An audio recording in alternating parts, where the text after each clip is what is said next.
Hey, good morning, everyone. Back with another video here, and just wanted to remind everyone that this Friday on the podcast we're having a special guest in honor of Suicide Prevention and Awareness Week. We are actually going to bring someone on to share their testimony, talk about their experience firsthand with battling depression and suicide and things of that nature. So definitely tune into the podcast this Friday. For this video, don't forget to like, subscribe. If you're not already subscribed, share it. Most of us are on social media, Facebook and Instagram and Twitter and everything else. So wherever you are, definitely be sharing those things. It's a great way to reach out to the community around us and our kind of fellowship or our circle around us. Again, just bringing people into the light of Christ and into the kingdom, as well as sharing things with people that are already in the kingdom. So definitely do that as well. Any comments or questions, you can certainly post those on the video or on the podcast at breadbreakers.com. We take questions, comments, and we'll read them out on the air and answer them. So we are continuing on with our discussion on suicide prevention and awareness. Today, I want to talk a little bit of the facts of suicide, and specifically, I think today we're going to focus more on the sort of some of the younger crowd. There was a Time magazine article that was written based off of some statistics and research that was done between the years of 2009 and 2017. They did research. They looked at different age categories and things. They basically did research on those that are ages 12 up to early to mid 20s, and they broke them out into different categories, and they found that during that time frame that the rate of suicide and depression and things like that, it went up dramatically. Depression, as most people know, and anxiety are really one of the biggest triggers of suicide. And they found that that teenagers, well, I guess 12 is not really a teenager just yet. So between 12 and 13, as well as 18 to about 21, that during that time, the rates of sort of depression went up over 45% for these categories, for these age categories. And they found that those between 14 and 17, it went up 60%. 60%. They found that about 1 in 8 between the ages of 12 and 25 have had a serious episode of depression. They've experienced some kind of serious episode of depression. And they also found that just the ages 20 and 21, so right there, those 2 years, that the rates of those folks doubled in that time frame. So we're talking, an 8-year time frame, and depression majorly on the rise. And in the study, one of the largest contributing factors that they point out is the use of technology, cell phones, the access that these younger people have to these things. And it's not the phone, right? You buy somebody a phone and they just have a phone in their drawer and they never use it, and that somehow emanates waves that cause depression. No, it's what they access with that phone. Social media, they're constantly in contact with their peers, constantly seeing things, constantly and like I said yesterday, without seeing the facts and the data, I just said, Facebook, I can't imagine having that when I was young, and everybody knowing and seeing any mistake I made or whatever. and you know, the ability to, you know, very quickly embarrass people or bully people or whatever it might be. So we see that the facts actually play that out. It's easy to see it intuitively, but there you go. There's the facts. There's the data. So what do we, you know, what's some things that we can do about this? Well, one, if you're listening, get off social media.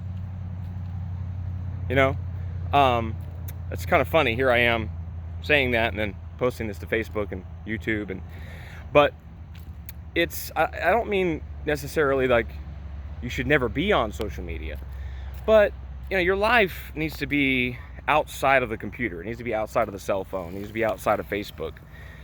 Life is happening out here. It's not happening on Facebook. Instagram, right? Instagram, Facebook, all these things, even YouTube, right? These are all very washed versions of things, right? I take a picture and post it on Instagram. It's what I want you to know. It's what I want you to see. It's what I want. It's very, again, whitewashed. If I am going through a really hard time, but I want you to think everything's great, I can easily post a video or post a picture. Morning.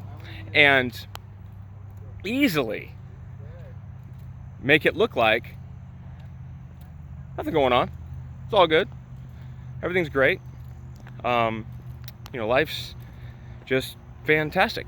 Or, you know, things could be going pretty good, but I'm just in a, you know, a doobie down mood or whatever. And I could just make it sound like my life is just in shambles and horrible and just, you know, this is the thing, right? It's fake. It's not real. And we need to be focused on real life way more than social media. So that's just a, you know, take a break. Take 30 days and get off of social media. I know there are major YouTubers. I mean, people with hundreds of thousands of views and thousands of subscribers and these kinds of things. There are major YouTubers that will take like a month off every year. Okay, just as a measure of stepping back, getting out of the sort of cesspool, and they make their living on social media. So again, there's one thing that I really feel is a major contributing factor. Now today I want to talk a little bit to the parents. You see these statistics, and of course you're probably thinking, well, not my little Johnny, not my little Susie Q. You know, my little darling could never. No, your little darling has the same chemical composition in their brain as all these kids that are suffering from depression, having anxiety, which lead to suicidal thoughts, and sometimes even the act of suicide, which is on the rise in these age categories.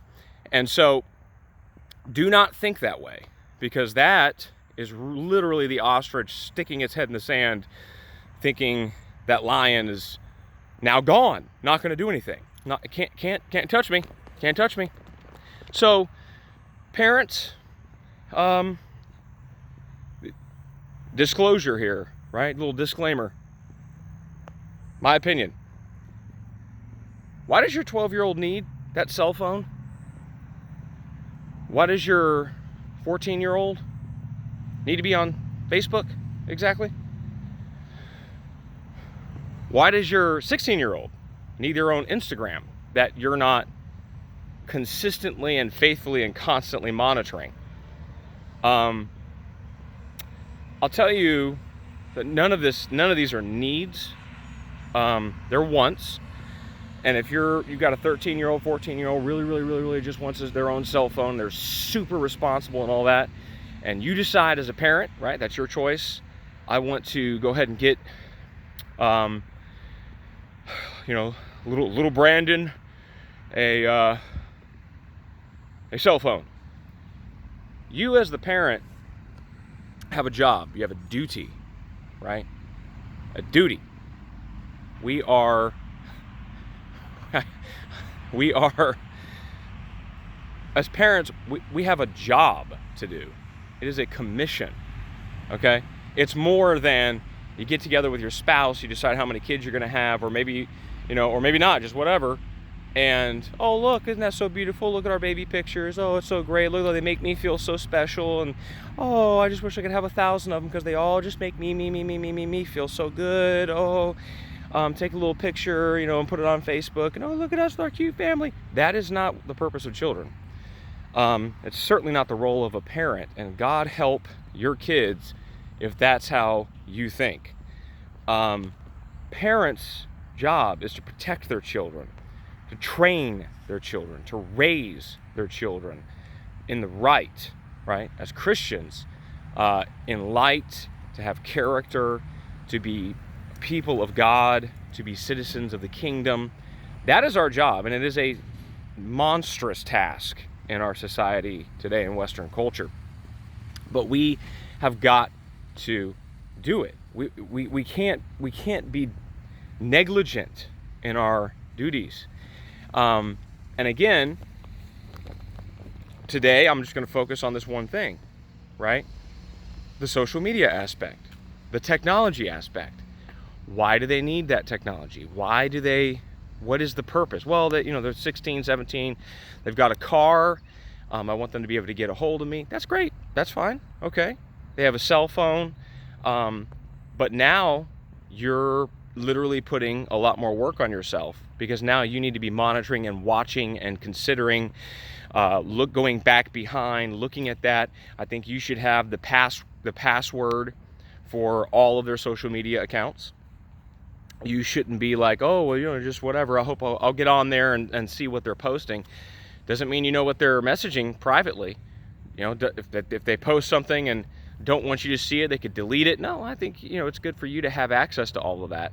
This is just wisdom, okay? This is just wisdom in parenting because of the age groups here, Yes, some of them under 20 and everything, or over 20. You may not, obviously, you're probably not gonna have that much control.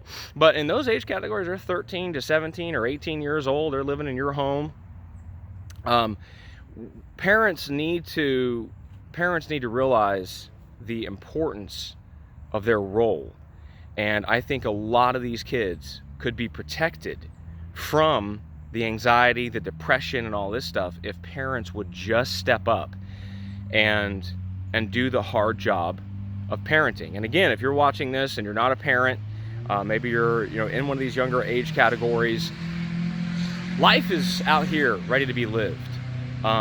There's a whole world outside of these fake, doctored up social media impressions, and that's not where it's at.